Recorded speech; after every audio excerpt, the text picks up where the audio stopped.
Om Namo Bhagavate Vasudevaya. Namo Bhagavate Vasudevaya. Om Namo Bhagavate Vasudevaya. Om Namo Bhagavate Vasudevaya. Om Namo Bhagavate Vasudevaya.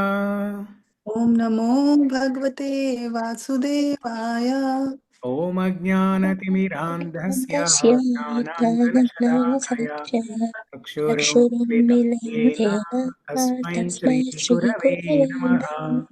Shri Chaitanya Manobhishtam Stapitam Yena Bhutale Swayam Rupa Kada Mahyam Dadati Swapadantikam Vandeham Shri Guru Shri Yutapadakamalam Shri Gurun Vaishnavamscha Shri Rupam Sagrajatam Sahagana Raghunatanvitam Tam Sajivam Sadvaitam Savadutam Parijana Sahitam Krishna Chaitanya Devam Shri Radha Krishna Padam Sahagana Lalita Shri Vishakhanvitamscha He Krishna Karuna Sindhu Deenabandhu Jagatpate Gopesha Gopika Kanta Radha Kanta Namostute Tapta Kanchana Gaurangi Radhe Vrindavaneshwari Vrishabhanustute Pranamami Hari Priye Vanchakalpatarubhyashcha Kripa Sindhubhya Eva Cha Patitanam Pavanebhyo Vaishnavebhyo Namo Namaha Jai Shri Krishna Chaitanya Prabhu Nityananda Shri Advaita Gadadara Srivasadi Gaura Bhakta Vrinda Hare Krishna Krishna Krishna Hare Hare Hare Rama Rama Rama Hare Hare. Grantaraj Bhagavad Gita ki jai. Srila Prabhupada ki jai. Venugopal, how are you? Hare Krishna, Prabhuji. I'm doing good. Hare Krishna. Yeah. Namakirti. Hare Krishna. Yes, Prabhu. Hare Krishna. Yeah. Okay, so do you want to recite the shlokas, or I played the audio recital in the beginning. So are you okay with that, or you want to recite the shlokas? What's your preference? I can do anything.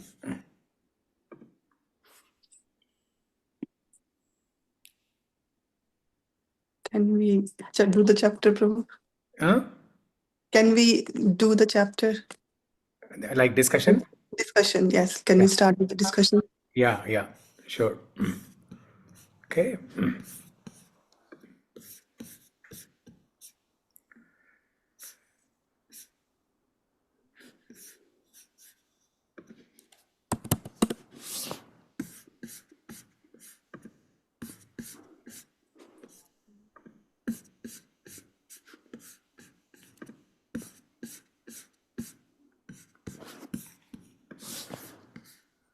So last week, where did we stop? Text 2, Prabhu. We did 2 texts. Okay. So 1 and 2, we discussed 1 and 2. Okay. Yes. Okay. Okay.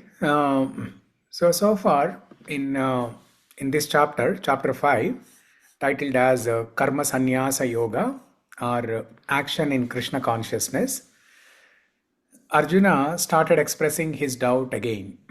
What is better? Action or renunciation? Karma or jnana? In chapter 4, Krishna gave knowledge about transcendental knowledge. He glorified transcendental knowledge. Hearing all that, Krishna thought, maybe it's better for me to be situated in knowledge and not do any action. So he's asking that question again. I mean, he asked that question in chapter 3 also. Chapter 3, what did Arjuna say? In the beginning of chapter 3 also, Arjuna expressed a similar kind of doubt. jñeyaḥ chet karmanaste mata buddhir janardana tatkim karmani gore mam niyojayashi keshava vyamishreneva vakyena buddhim mohayashi me tadekam vada nischitya ena shreyoham apnuyam.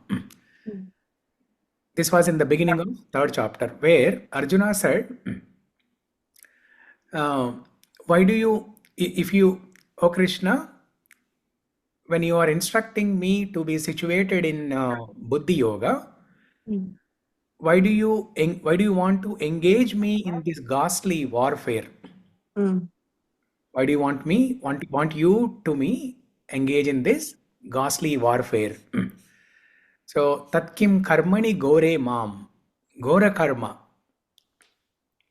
Why do you want me to perform this gora karma of killing Kauravas, Dronacharya and Bhishma Dev? So, and then in the next shloka 3.2, Arjuna said, now you instruct me, I'm very confused now. On one side, you ask me to be situated in Buddhi Yoga, cultivate intelligence and be situated in Buddhi Yoga. And then on the other side, you also ask me to do Nishkama Karma Yoga. Before chapter 3, 2.47, Krishna spoke about Nishkama Karma Yoga. Karmaniyevadikaraste. So what is better for me to do? So you instruct me what is best for me to do. And then Arjuna thought Krishna is going to give some straightforward answer. But still, Krishna, he did not confuse Arjuna, but he gave details of both Karma Yoga and Jnana Yoga again. In chapter 3, Karma Yoga, chapter 4, Jnana Yoga. And now Arjuna is back to square one again. Whatever question Arjuna asked in chapter 3, same he is asking in chapter 5 also. Sanyasam karmanam Krishna punaryogam cha shamsasi yat shreya etayorekam tanme sunishchitam. So nishchitam. Nishchitam means certainly. You instruct me certainly what is best for me to do. Yat shreya etayor ekam. Of these two, what is that ekam that will give me shreyas? You tell me definitely. Now, if you analyze all this, right? Was Arjuna really confused? I mean, he's a pure devotee. That's a different thing. But even in the conditioned state also, was he really confused? Maybe he was not confused. He was asking, is this questions for us? As Parikshit Maharaj was asking for. No, that is there. But why Arjuna has to ask the same question again and again? Because in different chapter, Krishna was telling about different things. Yeah. In chapter 3 and 4, whatever Krishna spoke in chapter 3 and 4, he has already spoken in chapter 2. Chapter 2 is a summary of entire Bhagavad Gita. He spoke about Karma Yoga, Jnana Yoga, Ashtanga Yoga, and a little bit of Bhakti Yoga, everything. So, and he spoke in chapter 3 and chapter 4, everything. So, what Arjuna is doing here is, when Krishna gave him two options. One option is action. Second option is renunciation.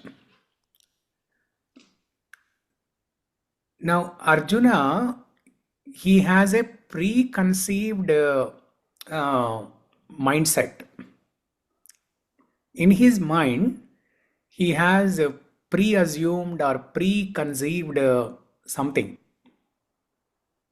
And he is not able to hear anything that overrides his preconception. Just like when you don't want to do something, the mind will always come up with 1,000 different things to excuse. That is what Arjuna is doing here. So he's not able to listen to the third option. What is the third option that Krishna is trying to say? Third option is, so the first option is action. Second option is renunciation, knowledge. But third option is Action and renunciation. action with renunciation. Yeah, action with renunciation. Or renunciation in action. Are you recording, Prabhu? Oh, yeah. Yeah, I'm recording. Yeah. Okay. So, am I recording? Yes, Yes. it's recorded. Yeah. So the third option is action with renunciation, karma with vairagya, or inaction in action. As per third chapter shlokas, inaction in action. That means you perform an action in such a way that you're not actually doing anything. That means when you perform an action without any expectation on the fruitive results, that is inaction in action. Akarma in karma. Karmanya karmaya pashet akarmani cha karmayaha sabuddhiman manushyeshu sayukta krishna karma krit. Third chapter. So now Arjuna is not ready to listen to this third option, because in his mind he has decided not to fight. That means he is favorable to the second option, vairagya, renunciation. And that too, a false notation of vairagya. What's the act? If you look at this word, right, vairagya, what's the meaning of this word vairagya? Raga means attraction, attachment. Vairagya means negation. Negation of raga is vairagya. So raga means it can be attraction or attachment. Attraction or attachment for the results. So vairagya means no expectation, no attraction, no attachment for the results. That is vairagya. So, Prabhuji, is it basically nishkam karma, right? Yeah, it is nishkam karma. Yeah, it is nishkam karma. So nishkam karma, renunciation, vairagya, tyaga, these are all the same. You'll hear these in different contexts, different way, but they're all the same. Bhakti yoga is different, nishkama karma yoga is different, but nishkama karma yoga is same as vairagya, it is same as renunciation, it is same as tyaga, it is same as karma sannyasa. These are all different synonyms. Okay? So now let us see what Krishna is saying in third shloka. Probably one quick question, like you said,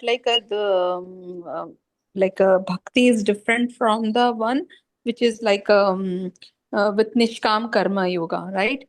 So in that, how it differs with bhakti is for Krishna and nishkam karma is for ourselves? No, nishkama karma is also for Krishna, but there is a subtle difference between nishkama karma yoga and bhakti yoga. Nishkama karma yoga means you do whatever you want to do, you do it, and then you offer the results of it to Krishna. Okay. But in bhakti yoga, you do only that work that pleases Krishna for sure. Okay? So I always give this example, right? You have a guest at your home. Yes. The guest has asked for water. But you give him juice. You want to please him more than what he asked for. Okay. But at that time, he desperately needs water. He came from outside. It was very sunny, hot outside. He is very thirsty. And nothing can quench the thirst like water. Juice he can have later, but at that moment, the need of the hour is water. Some ice cool water, as they say in India. Ice cool water. Both are same actually. Ice water is same, cool water is same, but there's ice cool water. So ice cool water is what is needed. But instead of that, if you give him ice cool juice, then that may not please him. He will still drink it because you are giving it, but it may not please him. So to please him, first you have to give ice cool water.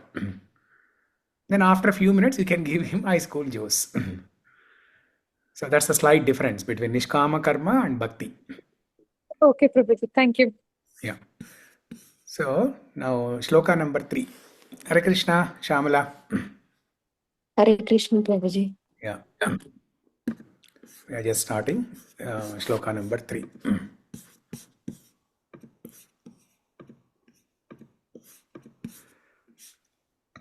Shri Bhagavan Uvacha Shri Bhagavan Uvacha. Jñeyaḥ nitya-sannyāsī yo na dveṣṭi na kāṅkṣati. nitya-sannyāsī dveṣṭi na kāṅkṣati. Nirdvandvo hi mahā-bāho sukhaṁ bandhāt pramucyate. nirdvandvo hi mahā-bāho sukhaṁ bandhāt pramucyate. Jñeyaḥ should be known. Saha, he, nitya, always, sanyasi, renouncer, yaha, who, na, never, dveṣṭi, abhors. Wow, this is a sophisticated word, abhors. What is abhors? Let me look at the translation.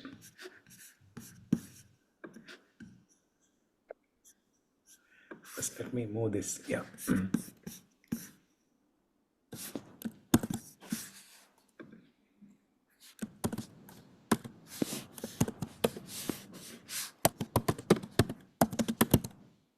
You can directly click on the word and it will take you to the translation, Prabhu. Yeah, no. Sometimes it does. It will show a yellow color window here. I don't know what it's doing now. Yeah. Abhors means regard with disgust or hatred. Yeah, dveṣṭi is hatred. Abhors. First time I'm hearing this word abhor. Yeah. Okay. Nar, kāṅkṣati, desires, nirdvandvo, free from all dualities.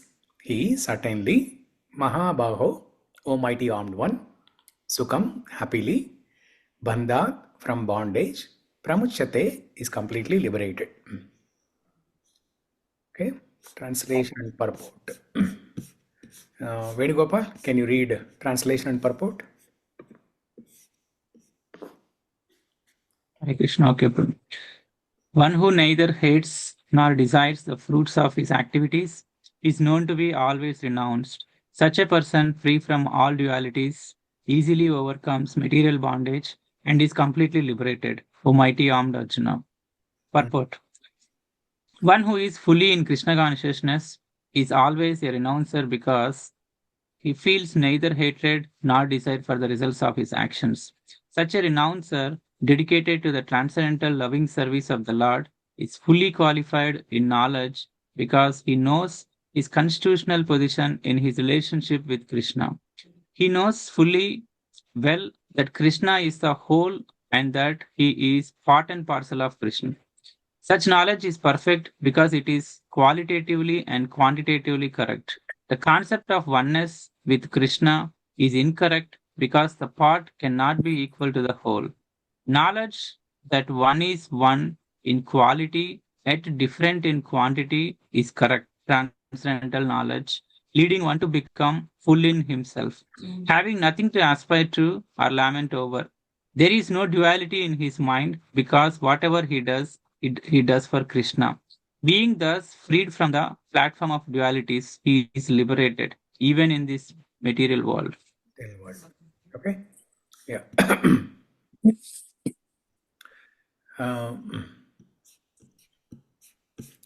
So in this shloka, Krishna is telling what are the qualities of a sannyasi. Now to make Arjuna understand better, between action and renunciation, action and vairagya or sannyasa, what is better? Now Krishna is describing what are the qualities of a sannyasi. Jñeyaḥ nitya-sannyāsī yona dveṣṭi na kāṅkṣati nirdvandvo hi mahā-bāho sukhaṁ bandhāt pramucyate. The qualities of sannyasi are na dveṣṭi, or you can also call it as adveṣṭi. In chapter 12 of Bhagavad Gita, Krishna tells in one of the shlokas, adveṣṭa sarva bhutana maitri karuna evacha nirmamo nirahankaraha samadukka sukham kshami. So there also he speaks about this dveṣṭi, adveṣṭi. Dveṣṭi means hatred. Na dveṣṭi or adveṣṭi is no hatredness. And na kāṅkṣati, not aspiring anything for himself. Na kāṅkṣati, no material desires. Nirdvandvo, non-duality. That means he should not be disturbed when there is happiness or distress. He should not be, when there's a distress, he should not be disturbed. When there is happiness, he should not be elated. And he should be equal in honor and dishonor. If someone insults him, also he should be peaceful. And if somebody praises him, also he should remain balanced. Honor, dishonor, heat and cold, honor and happiness and distress, defeat and victory. In all these things, he should be balanced. Sthita prajna. Okay, so that is nirdvandva. And Arjuna is being referred to as mahā-bāho here. Mahā-bāho, O mighty armed one. That means Krishna is reminding Arjuna of his great strength. Now he is standing in front of Krishna as a weak person, as a very weak person. He started crying and his body started shivering. Vepatuscha sharire me romaharshascha jayate gandivam samsate hastat tvachaiva paridahyate. In chapter 1, Arjuna exhibited those symptoms, the bodily symptoms of his fear, anxiety, bewilderment. So here, by calling Arjuna as mahā-bāho, Krishna is reminding of the great strength that Arjuna has, O mighty armed one. That means only a person who is mighty, who is a dhira, who is strong enough, only such a person can be balanced between honor and dishonor, happiness and distress, defeat and victory. Strong means not only physically strong, but also mentally strong. Arjuna is anyway physically strong. Now by giving all this knowledge, Krishna is making him mentally strong. Oh my God. I have a question. So here the duality that we are speaking about is action and renunciation.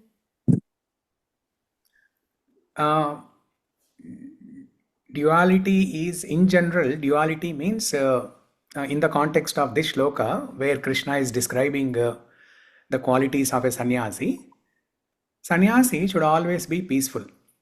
No matter what the external situations and circumstances are, he should always remain peaceful. He should not be agitated because of external circumstances.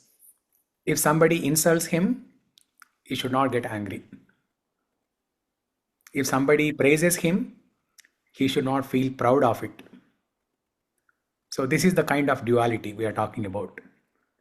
Not the duality of should I fight or not the duality of action or renunciation. Okay? So this is in general, Krishna is describing the qualities of a sannyasi.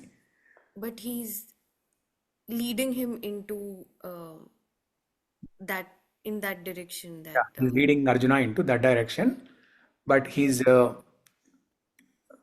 is describing what are the qualities of a sannyasi, so that by hearing all this, Arjuna can figure out if he has these qualities. If he doesn't have these qualities, then he should fight.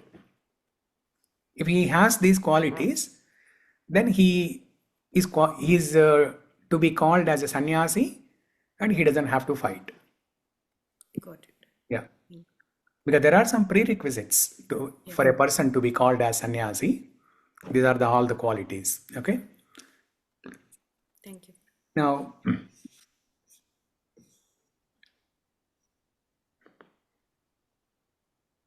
so a sannyasi is that person who neither hates nor desires the fruits of his activities, is known to be always renounced.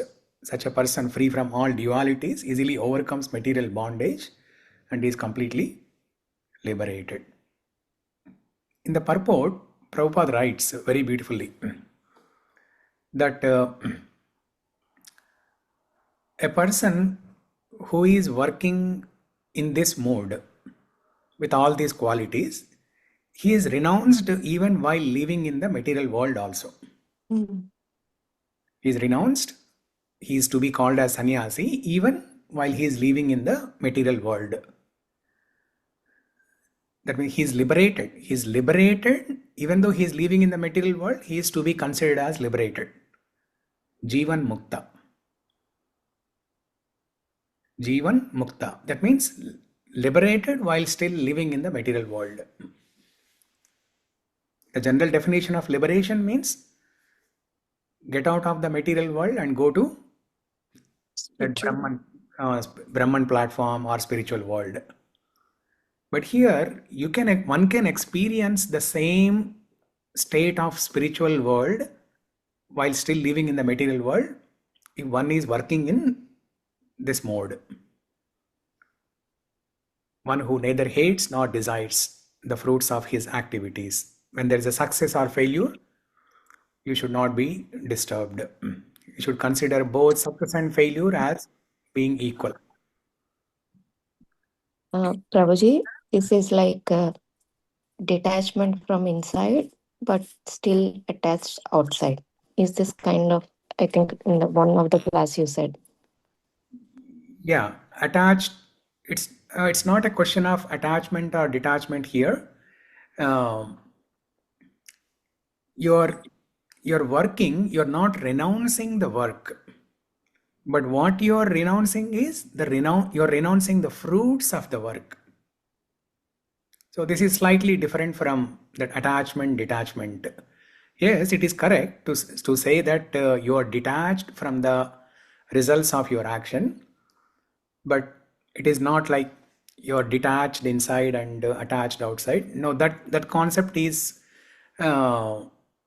when you are dealing situations within the family, when you are handling the kids or the family members, you should be detached internally, but attached. Show some affection, love and affection, externally. Thank you, Prabhuji. Okay. Yeah. So if a person is working in this fashion, he is to be called as Jivan Mukta. So 4 qualities Krishna mentioned here. Na dveṣṭi, na kāṅkṣati, nirdvandvo. 3 qualities. Jñeyaḥ nitya-sannyāsī, yo na dveṣṭi na kāṅkṣati, nirdvandvo hi mahā-bāho, sukhaṁ bandhāt, pramucyate. Prabhuji, in the purport it is written that knowledge that one is one in the quality, yes, yet different in the quantity, is correct transcendental knowledge, leading one to become full in himself.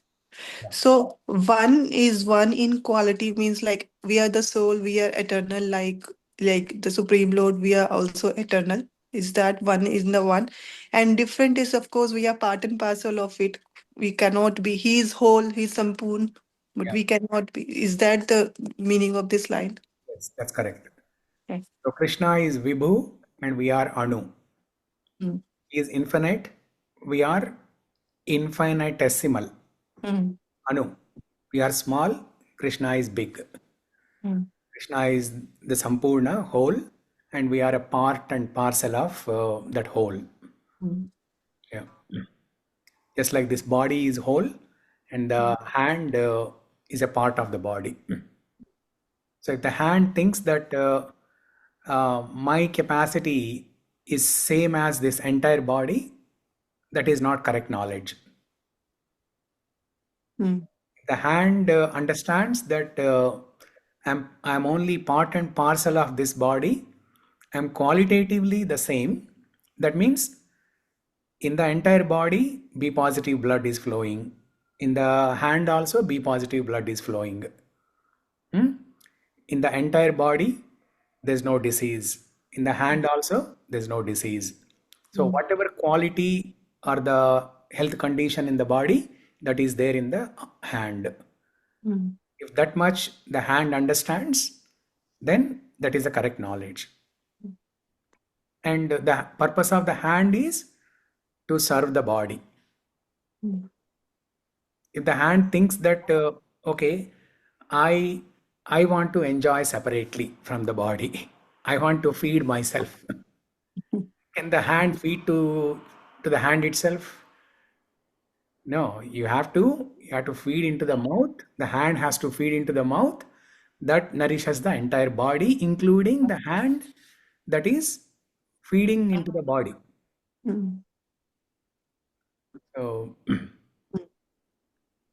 So the job of the part and parcel of Krishna is to serve Krishna and not expect any results out of it. Okay, so next shloka. 5.4. Sankhya-yoga prithak balaha pravadhanti na panditaha.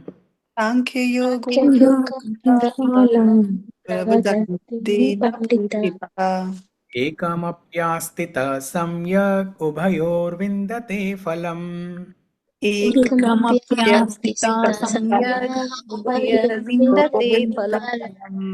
Sankhya, analytical study of the material world. Yoga, working in devotional service. Prithak, different. Bala, the less intelligent. Pravadanti, say. Na, never.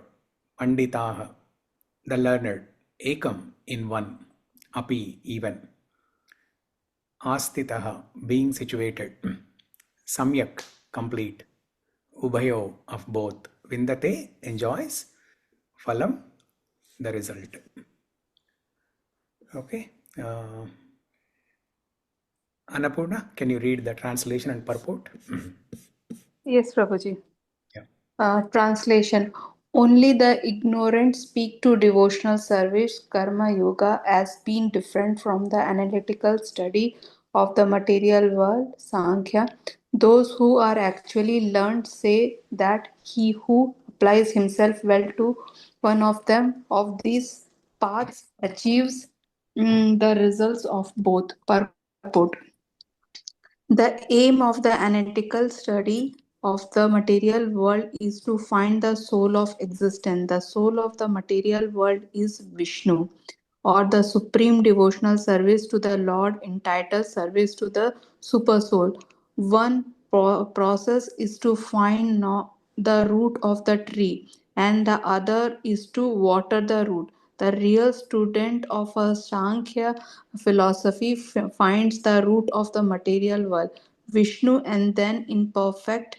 There is no difference between the two because the aim of both is Vishnu.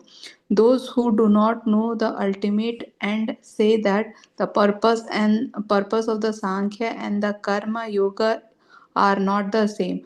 But one who is learned knows the unifying aim in this different purpose. Hare Krishna. Yeah, different processes. Process, sorry. So here, Krishna is going one step above and clarifying Arjuna's doubts more deeply. Arjuna only asked to clarify between action and knowledge or renunciation. That means basically, what is the difference between chapter 3 and chapter 4? That is Arjuna's question. Now, we also get that question, right? After reading chapter 3 and chapter 4, everything looks the same. In fact, chapter 2, 3, 4, 5, everything looks the same. So, but here, Krishna is going one level above. He's going back, just like how I always go back to first chapter. Here, Krishna is going back to second chapter and clarifying Arjuna's doubts in a more deeper way. So he's saying that there is no difference between Sankhya Yoga and Karma Yoga. Sankhya Yoga, where Krishna spoke about it, he spoke about it in second chapter. And third chapter, Karma Yoga. In fifth chapter, Arjuna is only asking what is the difference between karma and jnana. But Krishna is covering more details. He's saying that those who are practicing Sankhya Yoga can also achieve the same result that a Karma Yogi can achieve. But what is the difference between Karma Yoga and Sankhya Yoga? Sankhya Yoga is, it is an analytical study of matter and spirit. It is the study of matter and spirit to know the differences between the two. People who are cultivating Sankhya Yoga, what do? Is they want to understand this material world and they want to understand about life, the origin of life and everything by doing a bottom-up approach. Bottom-up approach means they want to start at the lowest level and then go higher. The ascending order, ascending method. Okay? So what do is, the Sankhya Yoga practitioners, they study 26 elements of the material world. What are the 26 elements of the material world? The body is made up of pancha mahā-bhūta, earth, water, fire, air, ether. Okay? And then there are 5 working senses. Then there are 5 knowledge acquiring senses. There are 3 modes of material nature. So 15 plus 3, 18. And then there are 3 subtle elements. Mano, buddhi, ahankara. Mind, intelligence and false ego. 18 plus 3, 21.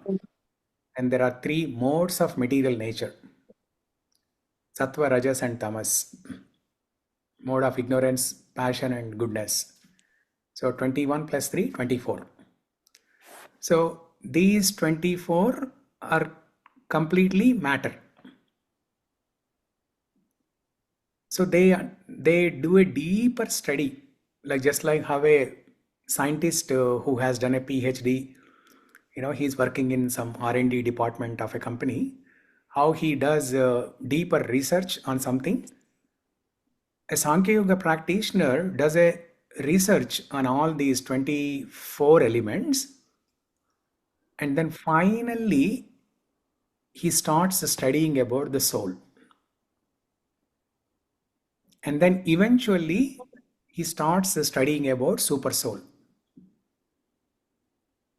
concluding that super soul is the cause of the soul, and the soul deals with all these 24 elements. The pancha mahā-bhūta, working senses, knowledge acquiring senses, 3 modes of material nature, all these things. Oh, and then there are 5 sense objects. Yeah. I think 3 modes of material nature, I repeated that twice. So you replace one of them with the 5 sense objects.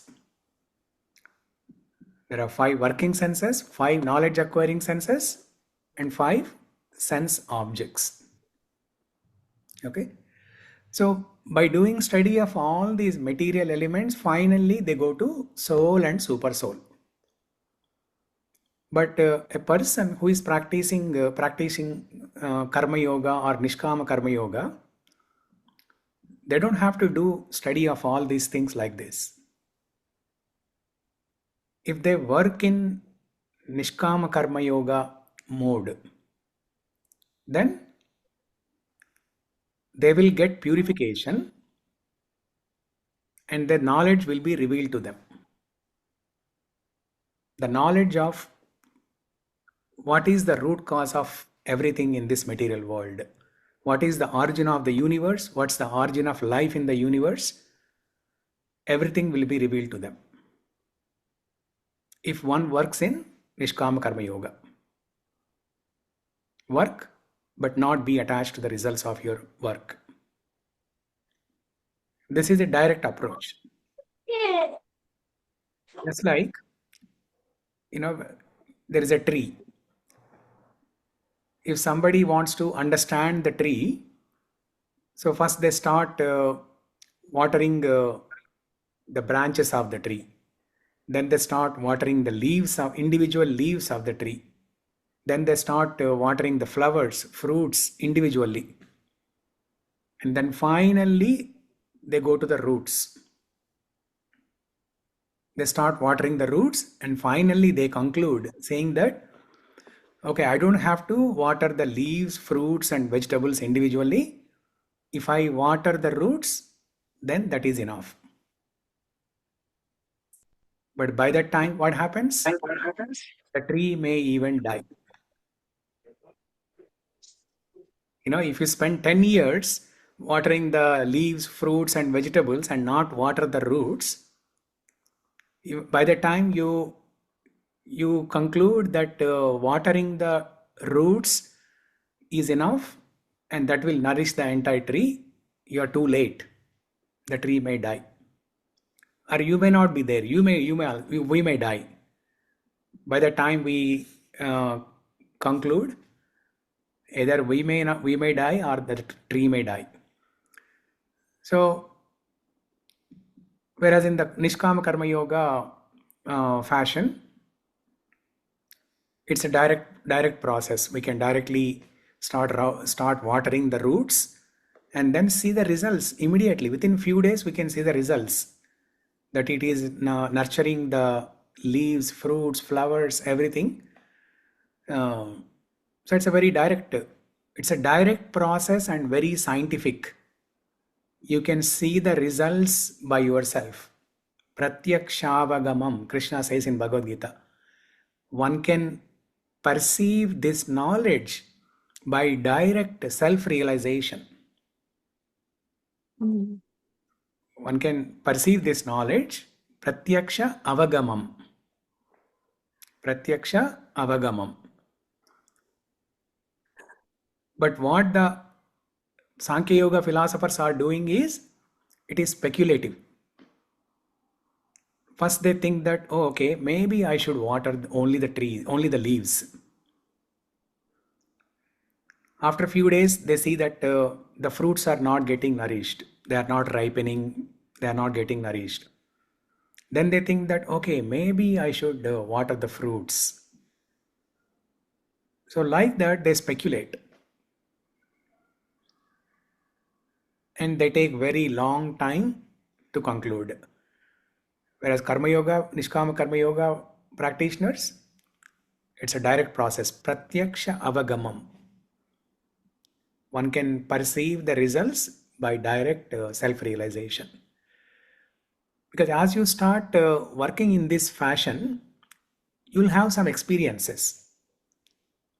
You will start experiencing how, as and when your mind is getting purified, you will start experiencing all the qualities that Krishna described in this third shloka. Na dveṣṭi, na kāṅkṣati, nirdvandvo.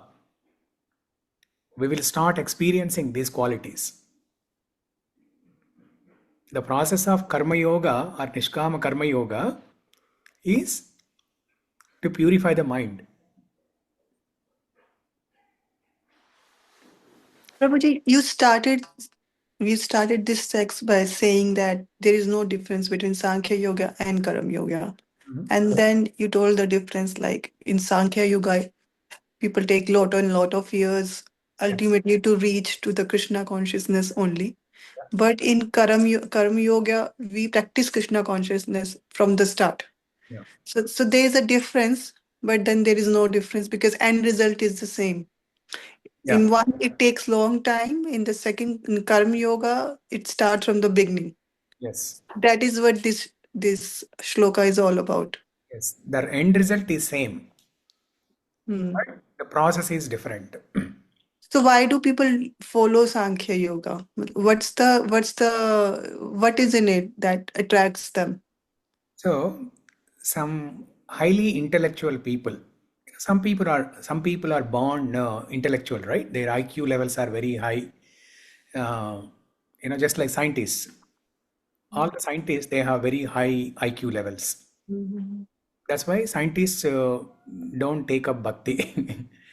Mm. Because they think that I am intelligent, I can figure out things by myself. Mm. So let me figure out. Mm.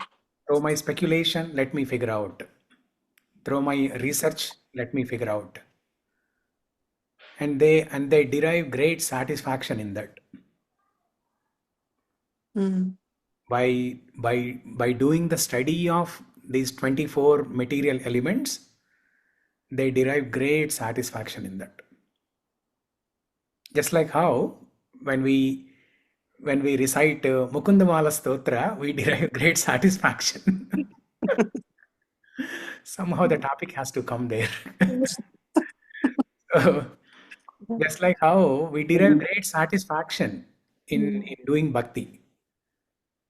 Even small things. Simply going to the temple, we derive great satisfaction.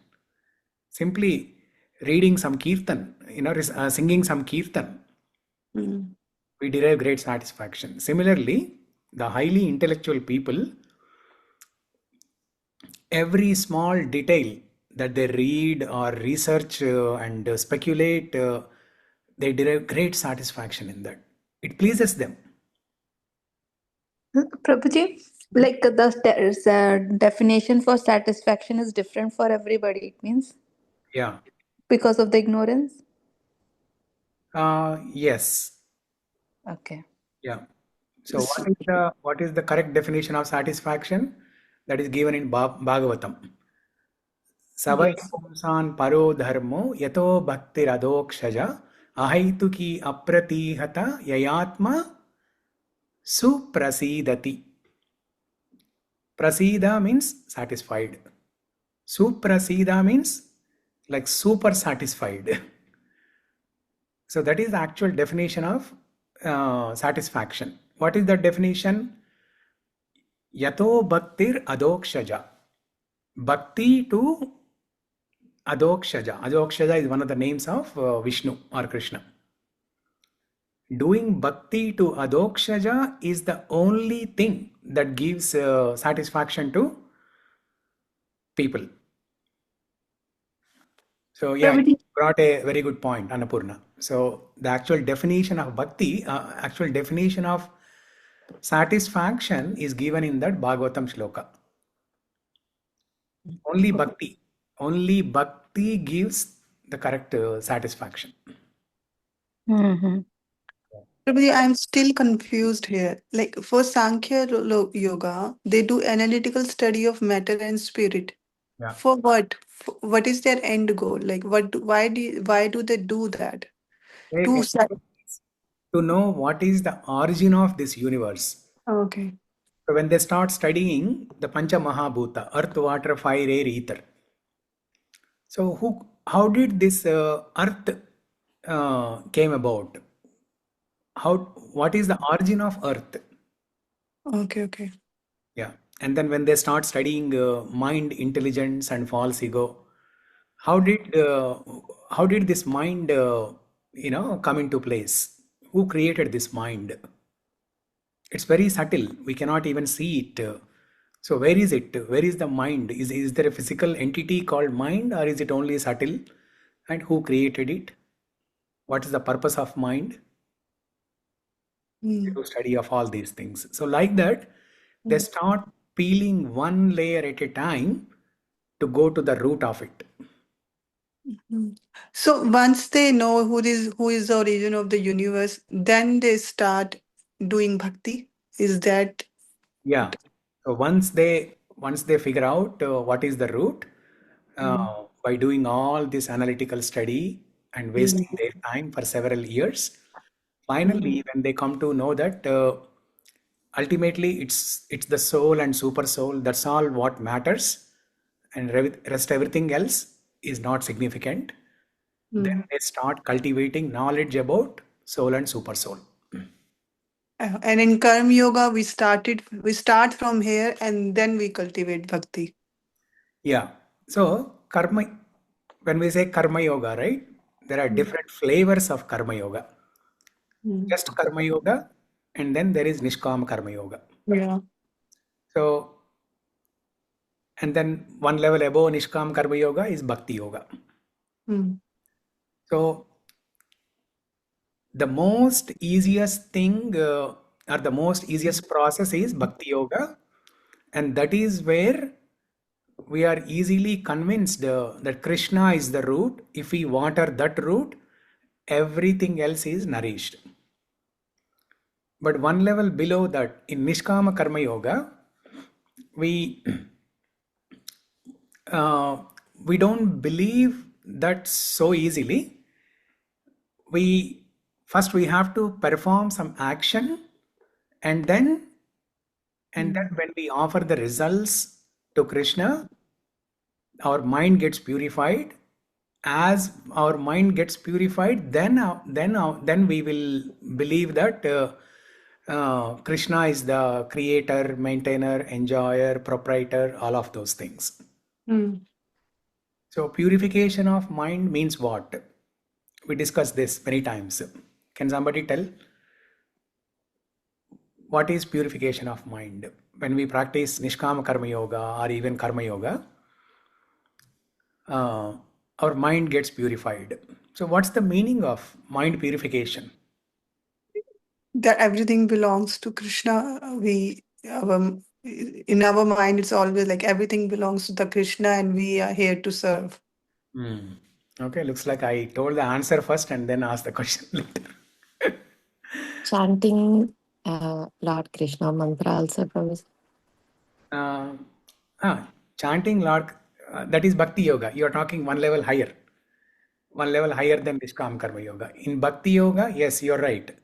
In Bhakti Yoga, the process is very simple. You don't even have to do any work. Just simply chanting will cleanse your mind, purify your mind.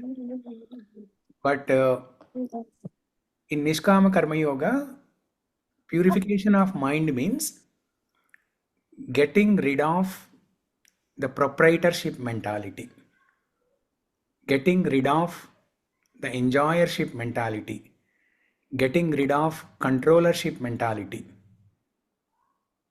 I'm not the proprietor, I'm not the owner, and if I am not the owner, I cannot control things. I cannot maintain things, I cannot control things. If I am not the owner, I cannot enjoy. So a person who has not practiced Karma Yoga or Nishkama Karma Yoga, they think that they are working, so they should get the results. It is for their own enjoyment. That's why in the pujas, you call a priest to your home. You ask the priest to do some puja, Gruha Pravesha Puja or Satyanarayana Swami Vratam at home. The pujari will ask you to recite some mantras. And many times he will ask you to say one thing. Mama. Mama, mama, mama, mama. That means for me, everything is for me. The benefit of this puja is for me, for my children, for my family. Everything is for me. So that mamatvam, me and mine, is there. that's a pure karma kanda ritual. But in karma yoga and nishkama karma yoga, not for me.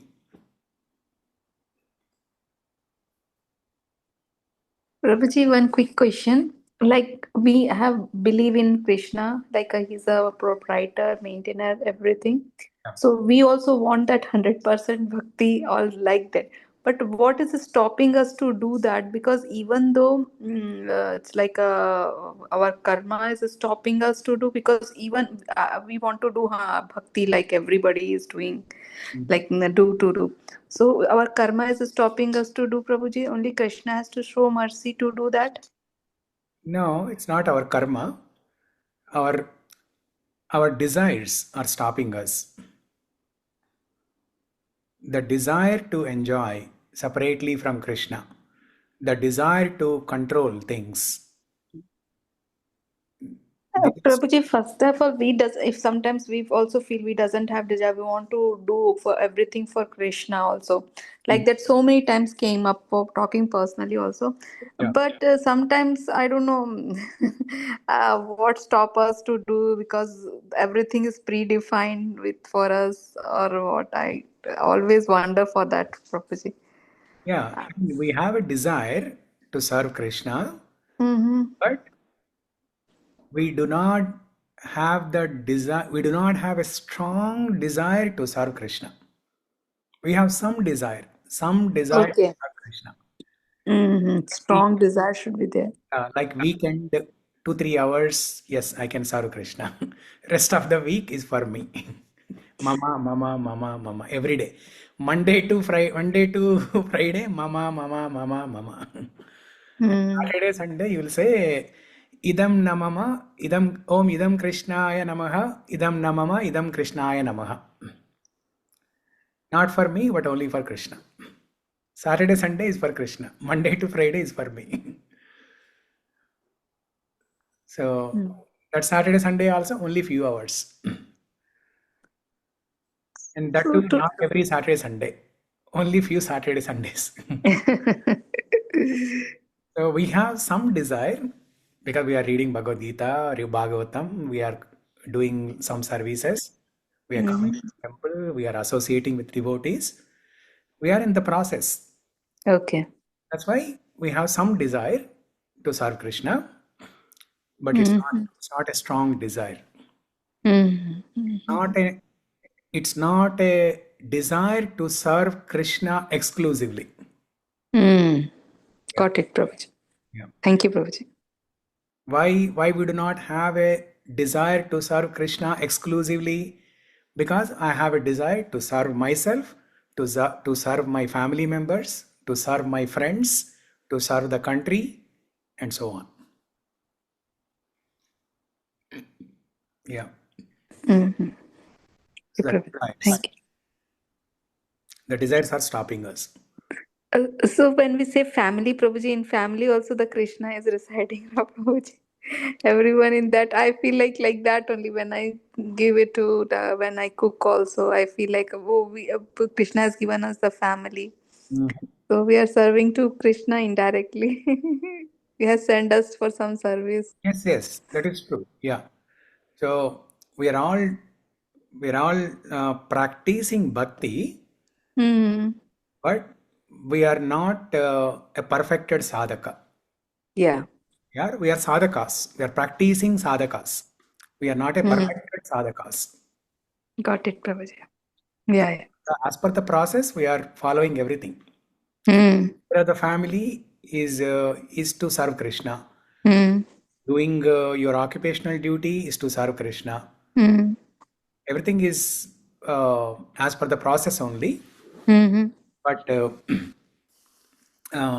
But we are still practicing. Yes, Prabhuji, got it. Anarthas in our mind. Yeah. Thank you, Prabhuji. So when somebody practices nishkama karma yoga, then they will get purification of the mind. They will come to a stage, dveṣṭi, not hating.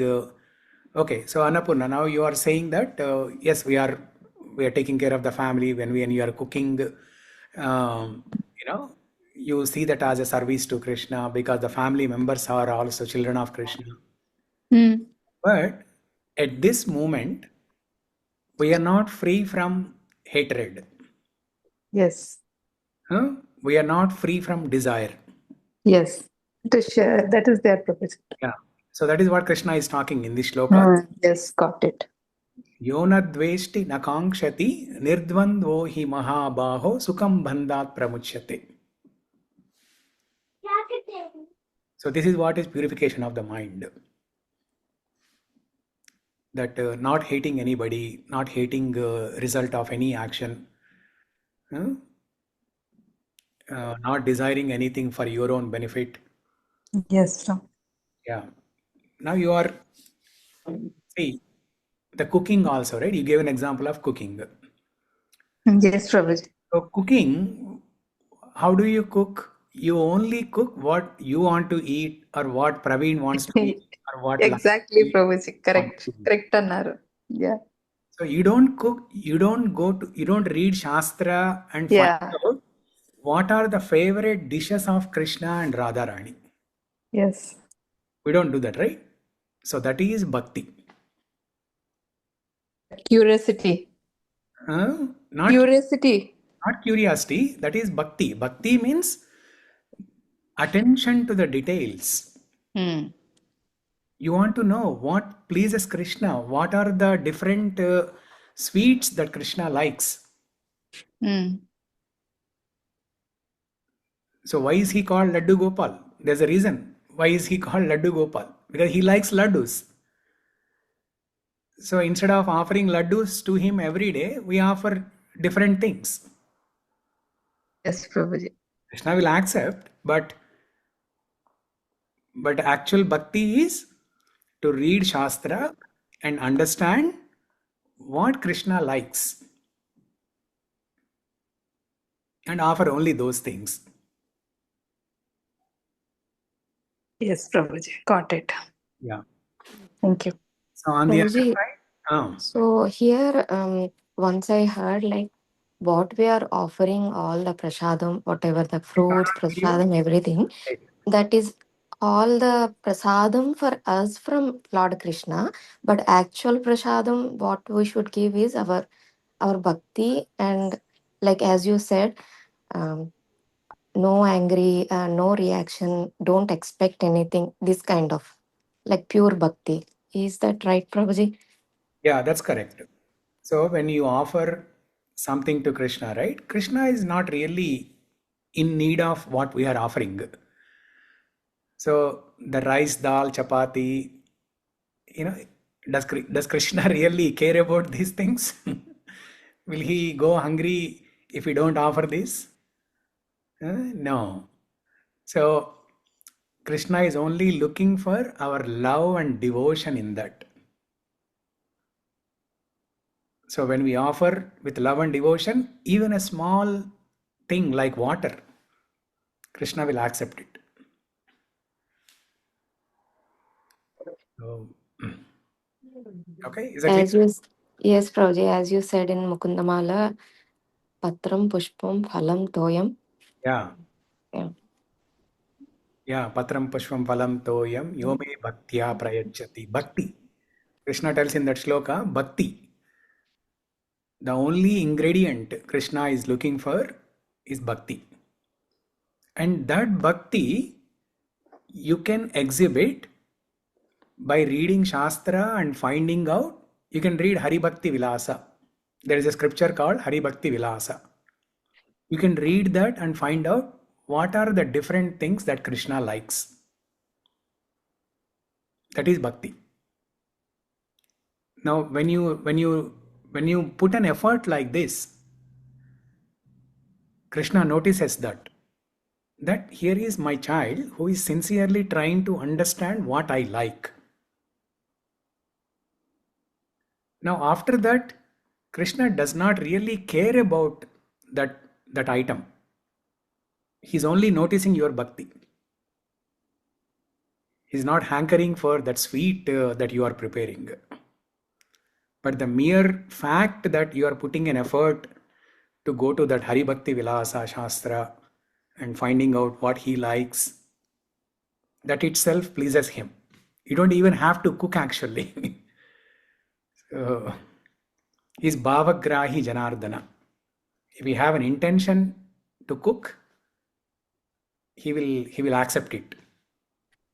Now that doesn't mean don't cook anything and don't offer anything to him. So, bhakti. Yes, Pooja. Prabhuji, I have a question. So you said when we call a priest at home to do some puja for our family, like maybe a Shanti Path or something. So the priest will say a lot of times, Mama, Mama, Mama, right? So it's like for us. Yeah. So how can we offer that to Krishna? Because we are doing that for ourselves.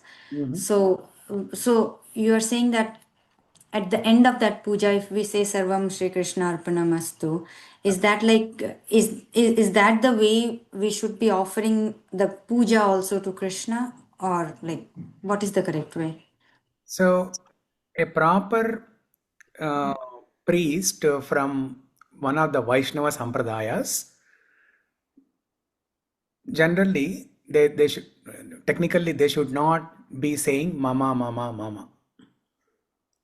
But even if they are saying, let's say the priest is not so well versed in the Vaishnava philosophy, because Vaishnava philosophy is to serve Krishna only, to serve Krishna or Vishnu.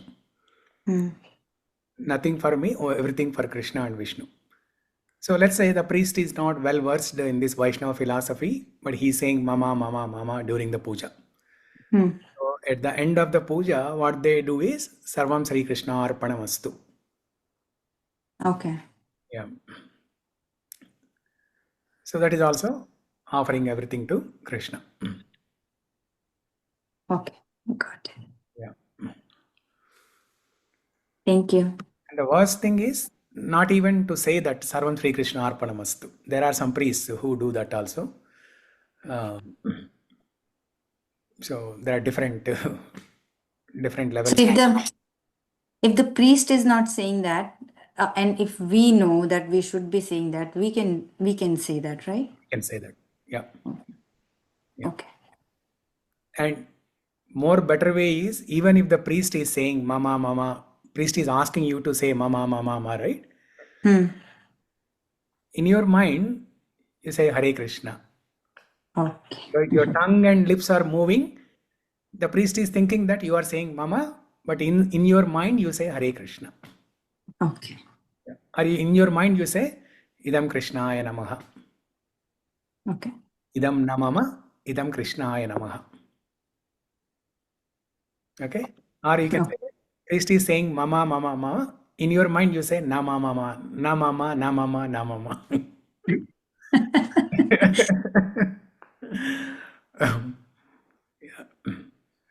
Okay? Yeah. Thank you. Yeah. Now coming back to, so what were we discussing? Yeah. So Krishna basically in this shloka number 4, he's saying Ekam apyastita samyak ubayor vindate phalam. Ubayor vindate phalam. The result of these two paths, Sankhya Yoga and Karma Yoga, is same, Ekam. And if somebody is saying that the result is different for these two paths, he is less intelligent. Okay? That's about this shloka. Next one, shloka number 5.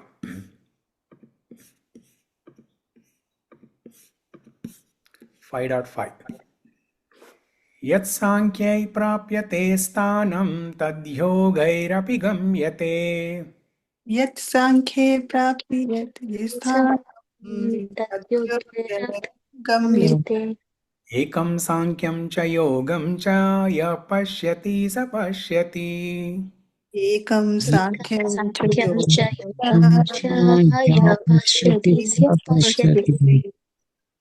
Yat, what?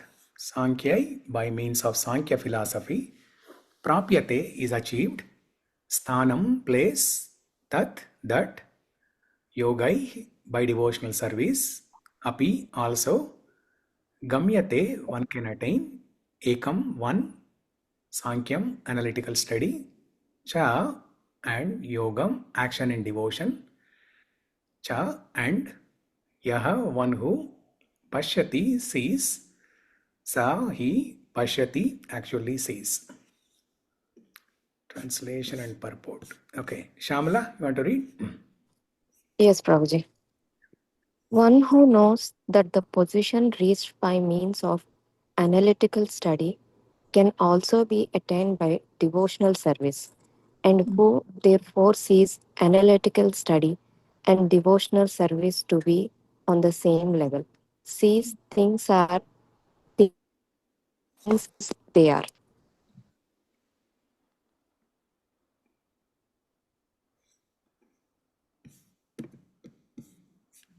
Purport. Yeah, purport. Read purport also. Okay, Prabhuji. The real purpose of psychological research is to find the Philosophical research. goal of philosophy research is to find the ultimate goal of life. Since the ultimate goal of life is self-realization, there is no difference between the conclusions reached by the two processes. By Sankhya philosophical research, one comes to the conclusion that a living entity is not a part and parcel of the material world, but the supreme spirit whole. One second.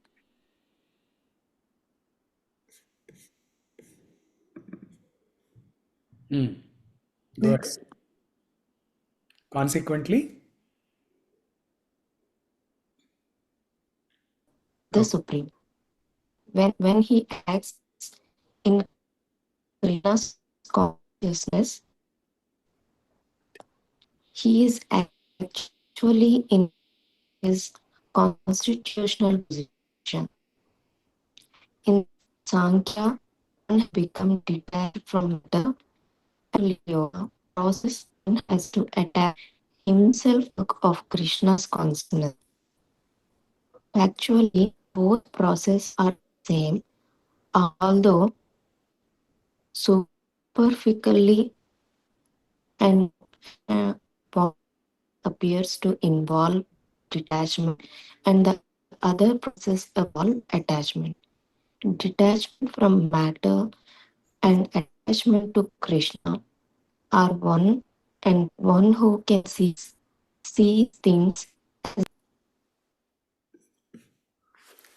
one who can see things as they are. Okay. Yeah.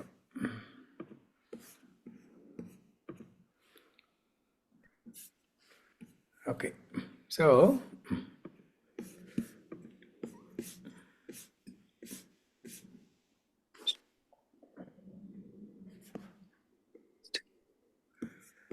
here Krishna is telling that one who knows that the position reached by means of analytical study, Sankhya, can also be attained by devotional service, Nishkama Karma Yoga.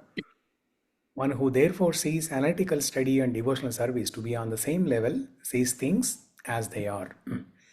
So the same thing that Krishna said in the previous shloka, he is telling it in a different way to reinforce the point.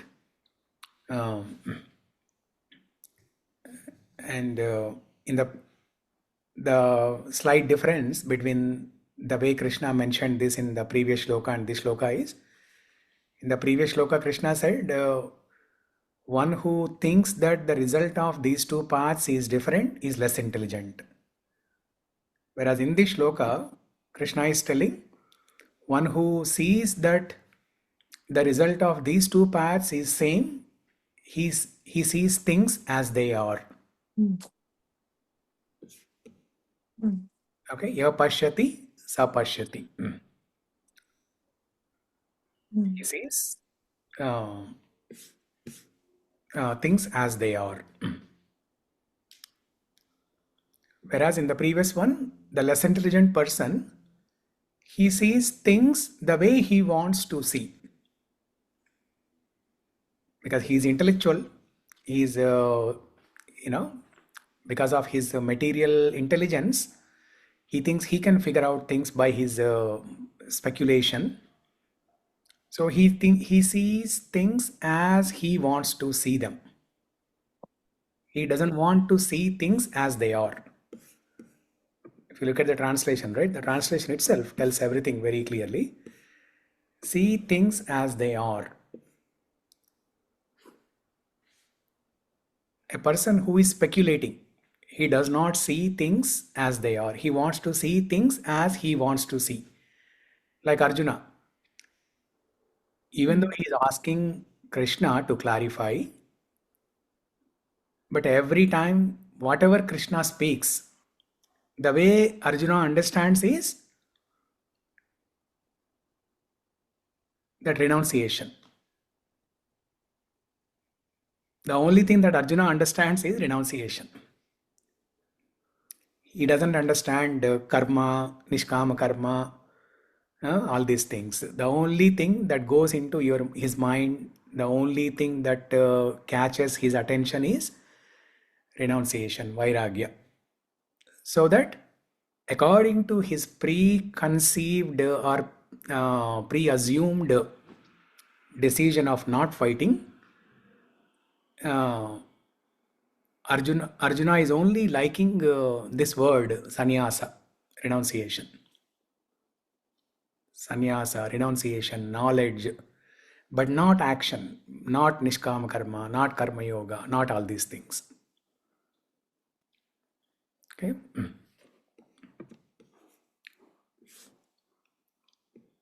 Prabhuji, just wanted to ask, what is the name of the chapter 5 in Hindi? Karma Sannyasa Yoga. Karma Sanyasi. Okay, Prabhuji. Not in Hindi, Sanskrit. Yeah, Sanskrit. Hindi also same, right? Karma Sannyasa Yoga. Yeah. And chapter 2 is Karma Yoga only, and chapter 5 is Karma Sannyas Yoga. Yeah. Chapter 3. Chapter 3 is Karma Yoga. Chapter 4 is Jnana Karma Sannyasa Yoga. Yeah. Chapter 5 is Karma Sannyasa Yoga. Yeah.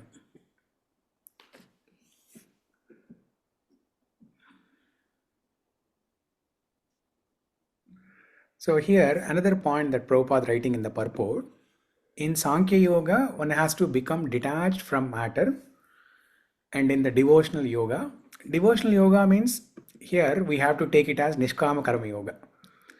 Because Krishna actually has not started talking about Bhakti Yoga yet. Bhakti Yoga starts from 7th chapter. So here, whenever we see devotion, devotional yoga, devotional process, we have to take it as Nishkama Karma Yoga. So in Nishkama Karma Yoga, one has to attach himself to the work of Krishna consciousness. Yeah. So in Sankhya Yoga, as they start studying these 24 elements, what they do is first they pick up the Pancha mahā-bāho, earth, water, fire, air, ether. And then they figure out that these elements cannot come into existence by themselves. So none of these 5 elements are the root cause of these 5 elements itself. So they give up. They detach from those 5 elements. And then they go to 3 modes of material nature. They study if the 3 modes of material nature are the cause of the Pancha mahā-bāho. And then once they figure out that that is not possible, then they detach from that also. So like that, they start detaching from every element in this material world. And finally, when they come to soul and super soul, they start attaching to the super soul. But in Nishkama Karma Yoga, the goal is clearly defined that you work and you offer the results to God. So you are attached to God. You are not attached to the results of your action. So that's the difference. In one process, Sankhya Yoga, it's all about detachment. Detaching from individual elements and slowly getting the purification. In Nishkama Karma Yoga, it's not detachment. Detachment from the work, from the results, but attachment to the benefactor of those results. So who is receiving those results? Who is receiving, who is enjoying those results? Who is the bhokta? So you are attached to the bhokta, not attached to the bhoga. You are offering bhoga to Krishna. You are not offering with an intention that, oh, when will I eat? You are attached to the bhokta, not to bhoga. So that's the difference. Between the two, attachment to Krishna is easier than detachment from different layers in the material world.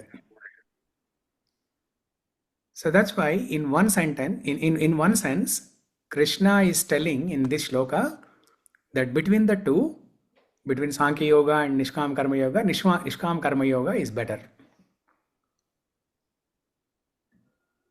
In the previous shloka, even though Krishna said both will have the same result, but in this shloka he is telling that Nishkama Karma Yoga is better.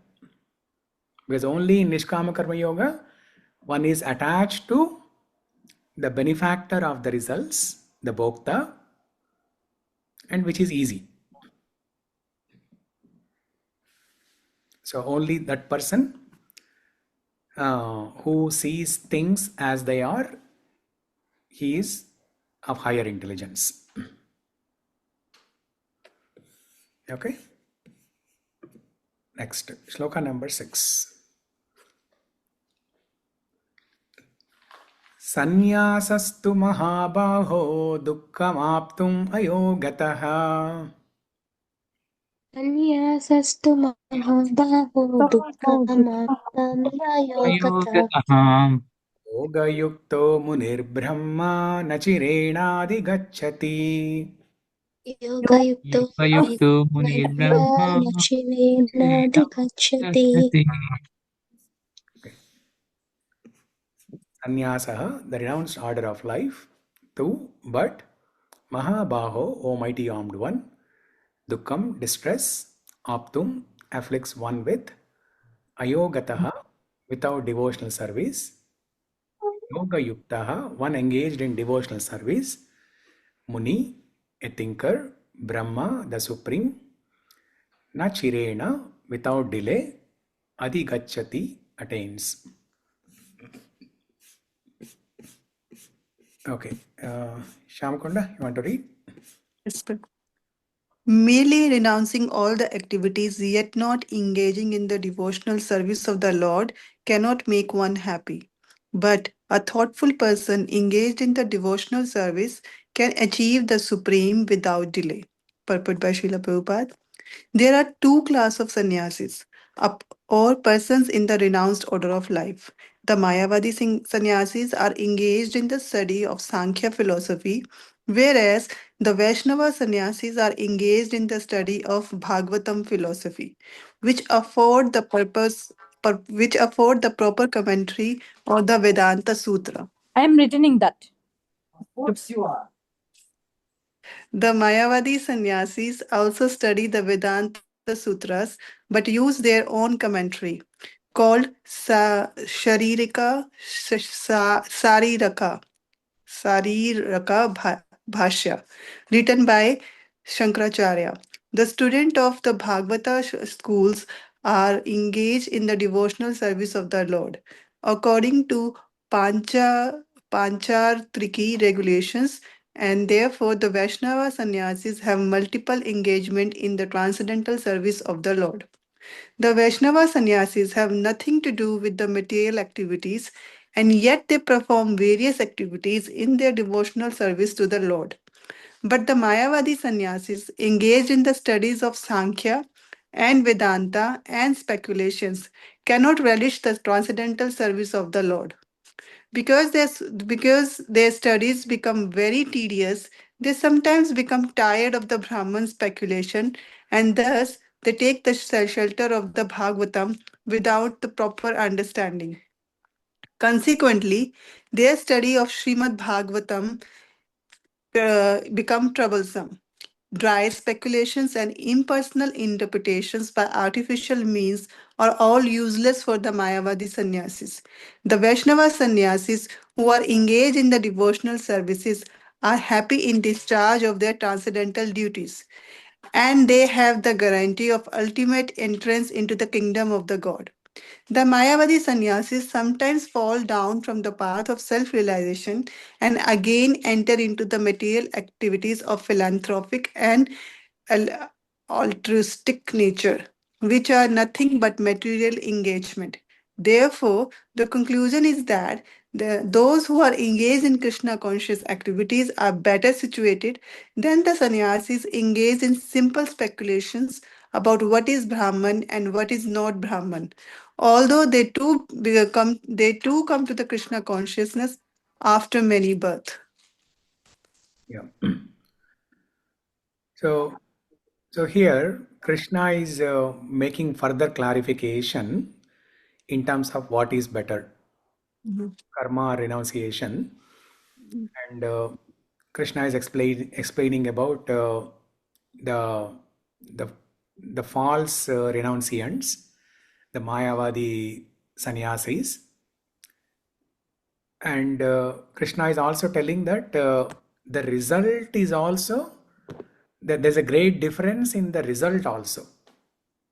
Even though earlier Krishna said both will achieve liberation, but here he is making further clarification that the result is also different slightly.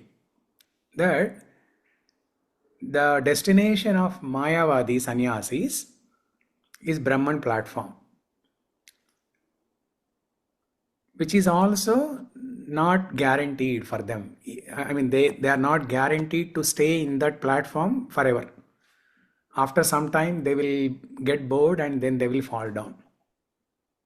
So Prabhupada writes here, the Mayavadi sannyasis sometimes fall down from the path of self-realization and again enter into material activities of a philanthropic and altruistic nature, which are nothing but material engagements. Now, this is an important thing to note here, right?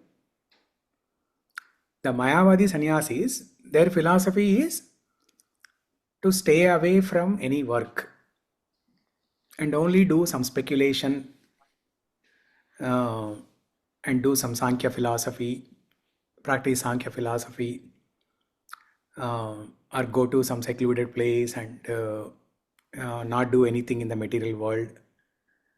Basically, don't be engaged in any material duties. But what Prabhupada is writing here, that such sannyasis, even if they achieve liberation, self-realization and liberation, eventually they will fall down and again they will start doing material engagements. The very reason they wanted to avoid material engagements is to be free from the karmic reactions. But what is the result? They achieve Brahman platform and again they fall down into material world, start doing material activities. So they're already wasting a lot of their time in this life and in several lifetimes. And then finally they are achieving Brahman platform, which is also not permanent. And they'll fall down into the material world and start doing all material activities.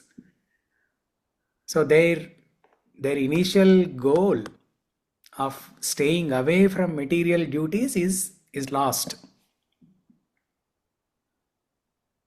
That's why for the Mayavadi sannyasis, not only the path is very difficult, but even the destination is also not guaranteed. Whereas for Nishkama Karma Yogis, the path is simple and destination is guaranteed.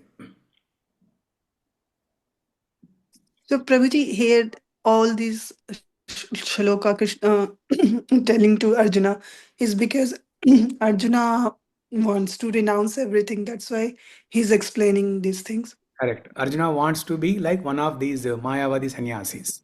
Okay. Stay away from material duties and only cultivate knowledge, some speculative knowledge. Yeah. So Krishna is explaining what is the danger of doing that. Yeah. So Prabhupada writes, therefore, the conclusion is that those who are engaged in Krishna conscious activities are better situated than the sannyasis engaged in simple speculation about what is Brahman and what is not Brahman. Although they too come to Krishna consciousness after many births. Even the Mayavadi sannyasis, after they go to Brahman and then they fall down into the material world, then they will start practicing bhakti. Yeah. That's why all of us who are practicing Krishna consciousness, right? We received this gift without any qualification. We did not ask for this. We did not work so hard for this. This is causeless mercy of Prabhupada. Prabhupada just gave it freely. This is like, $1 million worth of wealth being freely distributed without being asked for. So if Prabhupada was not there and he did not write a commentary on Bhagavad Gita like this, we would be definitely reading one of the other bogus commentaries of Bhagavad Gita that's available in the market. And we would be doing the same thing, studying Sankhya philosophy, becoming a Mayavadi sannyasi. We would be doing the same thing. Prabhuji, I met with someone, I don't know about Uddhav Gita, like what is Uddhav Gita, so I don't want to speculate at that time. Which one? But Uddhav Gita. Oh. But I met with someone, and after a conversation of 20-30 minutes, I understood that she's heading towards Mayavadi philosophy. And they are reading Uddhav Gita. And because I did not know what is in the Uddhav Gita, I did not, argue much, or I did not converse much later. But maybe what I understood is they pick some verses from here and there, from Gita, from Uddhav Gita, and then they use it to, promote Mayavadi philosophy in the name of Gita. Yeah, but you know about Uddhava Gita, right? I know that Krishna spoke to Uddhav. Yeah. Gita. So I'm sure if Krishna spoke to Uddhava, it mostly the same thing he spoke, what he spoke to Arjuna. That's what I understood. But I have not read it yet, so I don't know much. But they are using the name of that Gita, Uddhava Gita, and they are promoting Mayavadi philosophy. Did they mention Uddhava Gita or Ashtavakra Gita?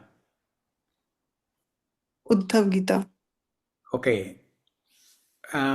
Because generally, in Mayavadi philosophies, they talk about Ashtavakra Gita. Okay. Like art of living, those people, they talk about Ashtavakra Gita. So she was more into yoga. Like how to fix your body through yoga. And then they don't believe in the form of the Lord. And I don't know, Prabhuji, what is this? Yeah, now I understood. So in Srimad Bhagavatam, 11th canto, as part of Uddhava Gita, when Krishna starts giving spiritual knowledge to Uddhava, Krishna tells about Ashtanga Yoga also. He Yeah. tells about Ashtanga Yoga, then finally Bhakti Yoga. So maybe they're stuck at Ashtanga Yoga then. It Yeah. tells about pranayama. All Yeah, those. yeah, exactly. Yeah. So they are taking only that portion and not Yeah. going into Bhakti. Yeah. Yeah, but they don't believe in the form of the Krishna. Yeah. They just believe in Brahman. Yeah. Yeah. Yeah. Yeah. So, yeah, these are all preconceived notions. So they only take those portions that they like. They only take those portions that they want to hear.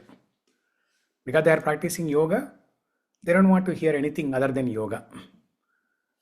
So they only take that portion of a subsection of Uddhava Gita. Yeah. I mean, in one sense, we are also doing the same thing. In the entire Uddhava Gita, we are only talking about bhakti, right? Where Krishna says, Nirapeksham munim shantim nirvaira samadarshinaha aham vrajam anunnityam poya ityangri renubihi. My devotees are nirapeksha, desireless, munim. They have austerity of speech.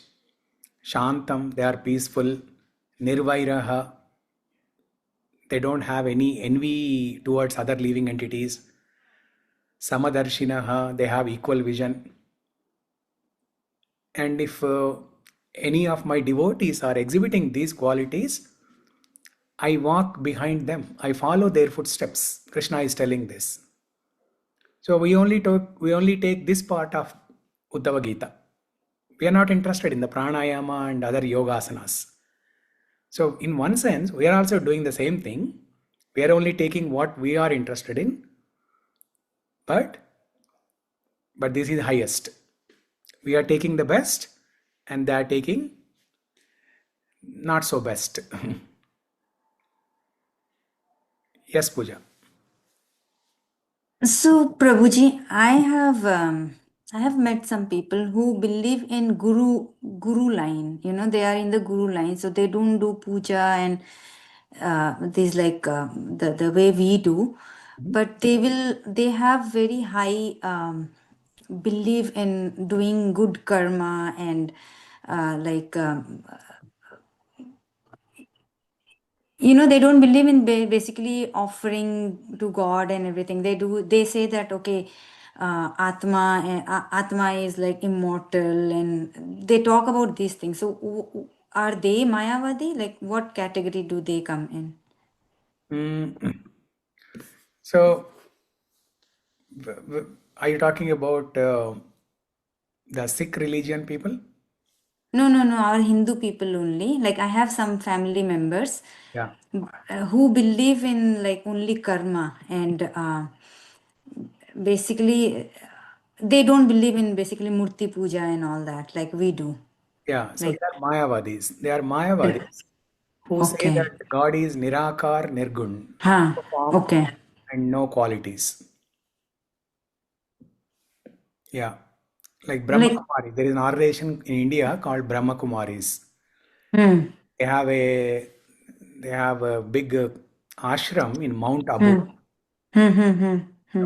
They all wear white dress. Their philosophy is that you should not worship a deity form. Yeah. So yeah. that is one Like argument. Radha Swami. Radha Swami. Radha Swami. Yeah, I know about that. Yeah. They are against going to temple. They are very much against. Yeah. No, they're not against, but they don't like deity worship. They don't believe in deity worship. Yeah. Yeah. So they sing bhajans.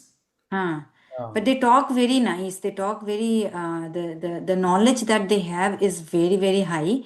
Like what happens to Atma, we should not be like regretting if a soul leaves a body, and they talk very nice things, but then they are not like, they don't believe in the deity worship. Yeah. So the knowledge is the same that Krishna is telling in Bhagavad Gita here, but the process should be enjoyable. If somebody is not doing deity worship, not coming to the temples, not doing these festivals and all, how long can they do like that? Yeah, it's very easy for them to get derailed, right? Yeah. Yes. Yeah. So, Prabhuji, my brother was, now he's not, but earlier he was so much into Brahma Kumaris. I mean, very much into it. Okay. So when at that time I was not into bhakti, so I was not here, not there. Yeah. I don't know where I was. So he used to tell me very different things. So they have the very high knowledge, as Pooja Mataji said, that everything about soul, and they will tell so many nice things. But the one thing which I was like, how is it possible? They said that human, you will become human after human. Animal will become animal. That I couldn't resonate at all. I'm like, how is it possible? The animal will always become an animal. Human will always become a human. Yeah. Absolutely. So how much then now when I'm reading so much, sometimes I contemplate on it. I'm like, how much they, mold the facts. Yeah. How much they deviate people from right knowledge. Yeah. By covering it up with so much of other knowledge, they cover it up so nicely that people get deviate from the actual knowledge which Yeah. Krishna gave. Yeah, it's all speculative knowledge. So Yeah. based on observation, they speculate things. Okay, if a human can give birth to another human being, that means in the next life also, a human will become a human. That's their conclusion. If A equals to B and B equals to C, by the principle of derivative method, A equals to C. Yeah. So based on that, they say if a mother can give birth to a child, that means a human in this life, next life will become a human. So it's not Yeah. based on any scriptures, completely speculative. Yeah, they will say Ram and Krishna, they are not the Lord. They are Mahapurush. They came and they went because they died. They will Yeah. say that thing. They are Mahapurush, they are not Lord. Yeah. Who is Lord? They don't know. Yeah. Who is Lord? They don't know. For them, Lord means Brahman. That Brahman. They just believe in that Brahman thing. yeah. And some Yeah. Baba, they will say, pray to Baba, pray to Baba. I asked my brother, who is Baba? Which Yeah. Baba they are talking about? He doesn't know. He didn't know at that time. Yeah. So like my bhabhi is like a Radha Swami follower. So she will sit in dhyan at every evening. She will do some dhyan and all that. But I do not know whose dhyan she is doing. Yeah. So like after coming to my family, because we do this deity worship, she will do deity worship and all, just to follow the family culture, Yeah. but she does not believe in these things. Yeah. So yeah, So but then if you argue with her, she has very, very good arguments. I mean, you oh yeah. They speak so much of philosophy, the speculative yeah. philosophy, which we will not be able to win their discussions, win their arguments. Yes. So, because it's all Exactly. rubbish, Yeah. and we only speak what is mentioned in the shastras, right? Yeah. So we can never win with their arguments. So those people are called shunyavadi. People who sit and meditate on nothing, they are called shunyavadi. Okay, so they are different from Mayavadi? Slightly different from Mayavadi. Mayavadi means Mayavadi philosophy is like this. They say that God is Nirakar, Nirgun,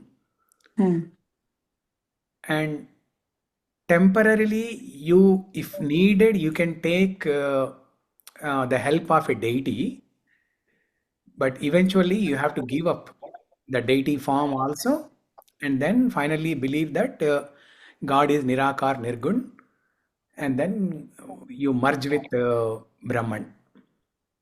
That is Mayavadi philosophy.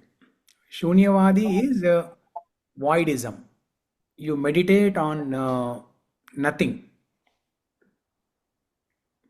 Meditate on nothingness. It's so hard. Meditate just on the name of the Lord, form of the Lord is hard. Sometimes. How can you meditate on nothing? Prabhuji, one quick question. They like why this mass people? So many people will like Brahma Kumaris or like Jagat, one more in the south, right? Guru Deva or something. Yeah. So many people get attracted to them. So what is the factor that attracts to this kind of people or this group, Prabhuji? They doesn't know, even they doesn't talk about Bhagavad Gita or this kind. Yeah. So the thing that attracts millions of people is their rubbish philosophy, which attracts the intellectual people. All the speculative knowledge, they speak in terms of research, in the language of research, that this is how the 5 elements of matter, pancha mahā-bhūta, this is how they work, and this is the anatomy of the matter. So when they speak knowledge about matter in great detail like this, the intellectual people get attracted to it, thinking that, oh, this person knows much more than I know. But if we speak simple stuff, Shravanam, Kirtanam, Vishnu Smaranam, they think, oh, this person does not know anything. What? Take kartal and do bhajana like a beggar on the street? No, this person does not know anything. That's why there are not as many followers of bhakti as the followers of Mayavadis. The Mayavadis, they all attract people in the society by their nonsensical talk. They are very smart people also. So Prabhuji, when I was looking for something, when I want to enter the process, I was looking for different things, but nothing was, nothing convinced my heart that this is this is the way I go to do. So I joined Art of Living Zoom session, first session. In the very first session, they asked me to come to SF. Guruji is coming, buy their concert ticket. Yeah. Like $250 something ticket, and come to SF, stay there, and join their lecture. For that, I have to pay $250 for myself. I was like, what is this? This is my very first session. Yeah. They gave me $1,000 bill. Yeah.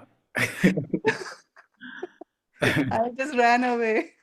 I'm like, this is not it. And by the way, they have a 1-week program. It's complete Mauna Vrata. The Art of Living people, they have a complete Mauna Vrata. Yeah. 1 week. No phone. You are in a separate room. You're all by yourself. And you cannot talk. I don't know how a person can be in situation like that. Yeah. Vipassana also has that. Sorry, Pooja. Vipassana, right? Yes, Vipassana also has that. Vipassana. Yeah. Very difficult. No eye contact. Oh, you attended? Yes, Prabhuji. Okay. So were you able to do it 1 week? It was 10 days, Prabhuji. It's hard. It's not easy. Yeah. But I think they give a practice to do home, that you have to practice morning and evening 1 hour of meditation. That I haven't followed through, because it's hard to not focus on one element, on Bhagwan. Yeah. And they ask to focus on your own body, your own breath.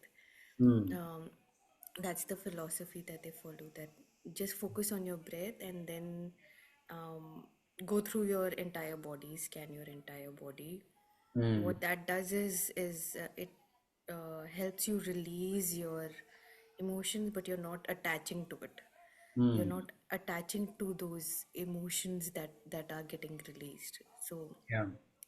that's the philosophy that they use, is to release of your past karma, maybe from the past life. They don't say it, but that is what I interpreted from that. Is it is a hard process. It's not easy. It's not straightforward, because Yeah. you're not focusing on an element. You're not focusing on Bhagwan.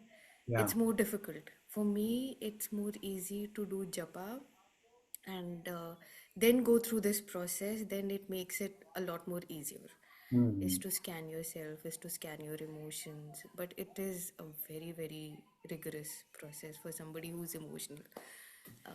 Yeah. See, those techniques, they might be helpful when you are actually practicing. For example, when you are practicing breathing, when you are letting go of your emotions, you just observe your emotions, but you are not attached to your emotions.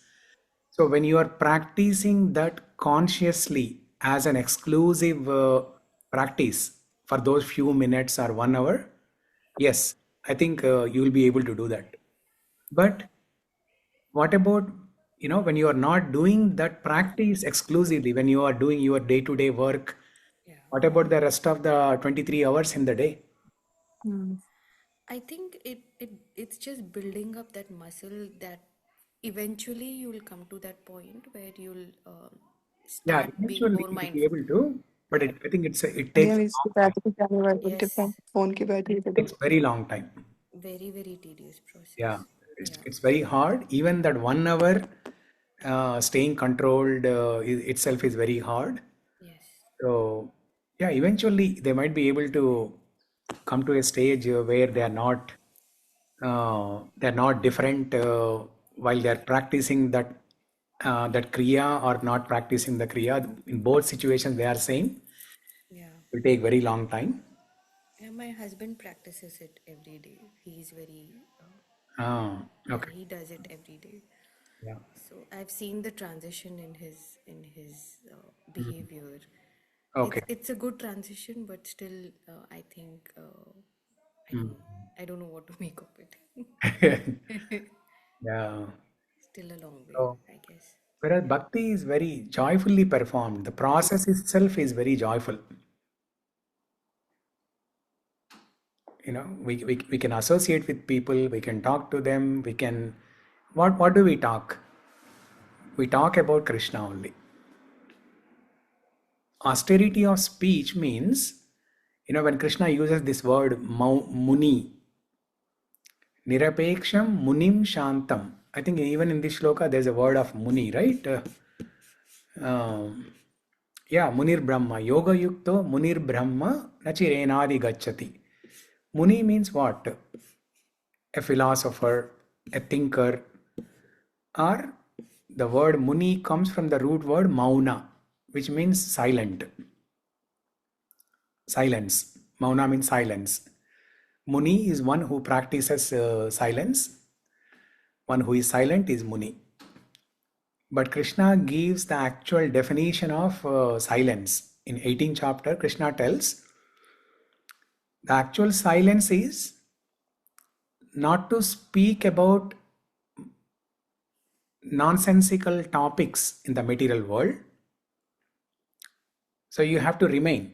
You have to remain silent from talking nonsensical topics in the world, but you have to talk only about Krishna.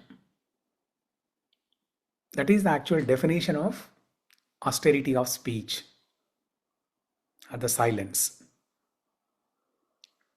But completely shutting your mouth and trying to practice silence, that's very, very hard. Only one in millions of people can do that. So, whereas bhakti, everybody can practice. Everybody can practice very easily.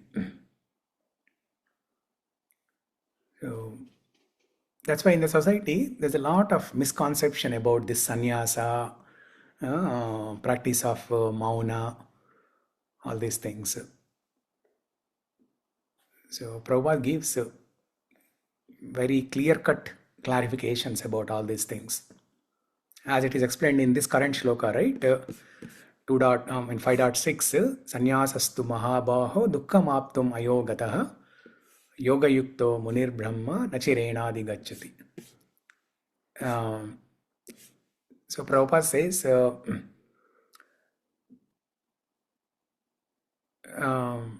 those who are engaged in Krishna conscious activities are better situated than the sannyasis engaged in simple speculation about what is Brahman and what is not Brahman. So Krishna consciousness means not to renounce the action itself, but renounce the result of the action. Renounce your desire to enjoy the result of the action. So this is Krishna consciousness. This is the actual renunciation, sannyasa.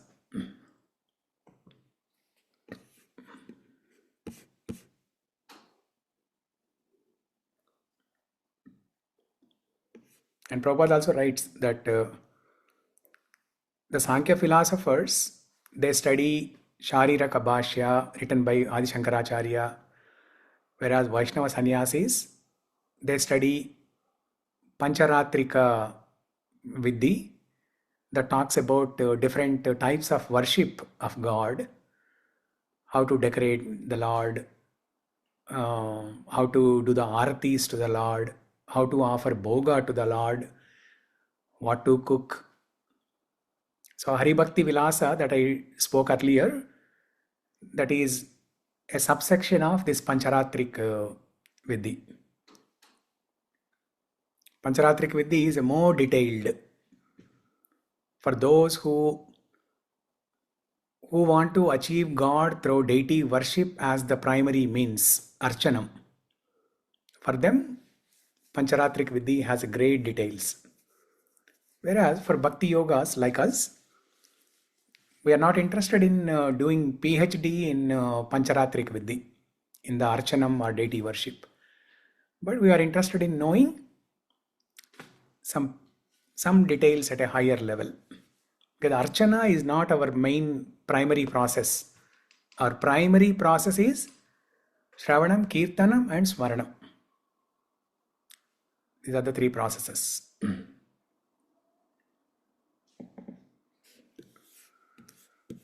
Okay, so it's 1:11.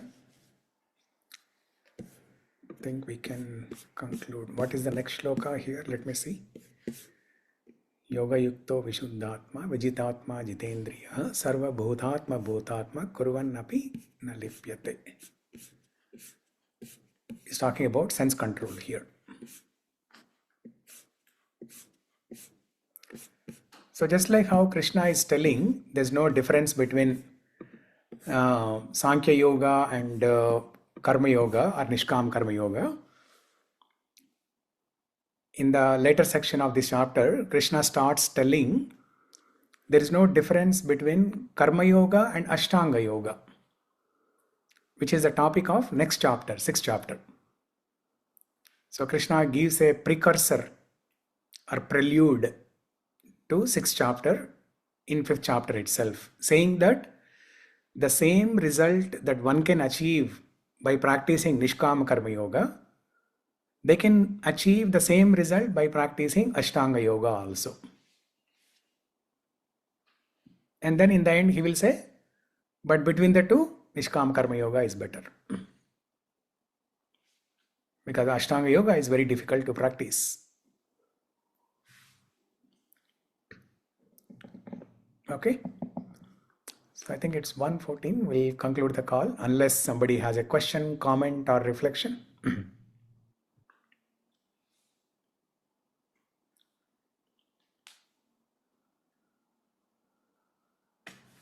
Okay.